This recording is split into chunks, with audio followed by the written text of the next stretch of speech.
You were going to design the ultimate military secret agent, a guy who trusted to carry the most sensitive, war deciding invasion plans in the world. What would he look like? Extremely trained, speak 5 languages, martial art expert? How about a guy who was already dead before the mission even started? In 1943, the Allied forces were preparing to invade Europe through Sicily. The problem? Hitler knew it was coming. The island was crawling with Nazi divisions. An invasion would be a total bloodbath.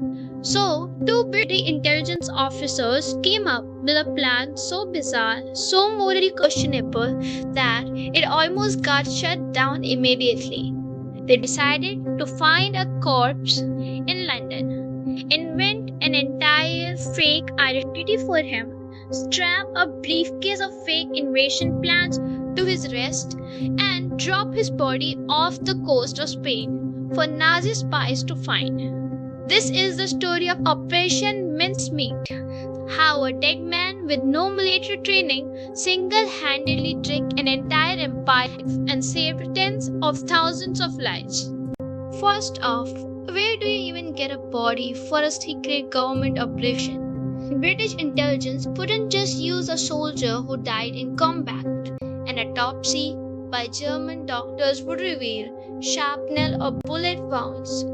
So they quietly scoured London morgues until they found Glendor Michael, a homeless man who died tragically passed away after consuming rat poison. The poison left no obvious physical marks, making his death look like a hypothermia and drowning. Next came in the insane part. They had to make him real. They named him Major William Martin. But Nazi spies were smart. They wouldn't just look at his ID badge. They would check his pockets, so the British team spent weeks obsessing over the micro details. They gave him a fake nagging finance named Pam, complete with a real photograph of an MI5 clerk in his wallet. They put a passionate love letter in his pocket, a receipt for an engagement ring, 2 used theatre tickets, an unpaid bill for a military hat, and a stern letter from his bank demanding he pay off his overdraft. They named him Michael. They made him feel so messy, so flawed, and so human that nobody could ever possibly suspect he was an invention of war. In April 1943, they packed Major Martin into a special canister of dry ice, loaded him onto a British submarine, and sailed to the coast of Huelva, Spain. By Spain because Spain was officially neutral, but secretly crawling with German intelligence agents. The sub crew pushed the body into the waves, let the current carry him to the shore, and sent a fake message back to London saying Major Martin's plane has gone down. A local fisherman found the body. The Spanish military took the briefcase, and just as the British hoped, local Nazi spies paid off the Spanish officials to let them copy every single document inside the briefcase before returning it.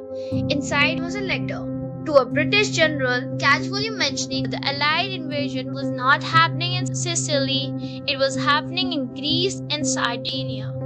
Sicily was just a fake distraction. The documents were rushed straight to Berlin, landing on the desk of Adolf Hitler himself. British intelligence was watching through intercepted German telegrams. They waited in absolute agony to see if Hitler would realize it was a trap.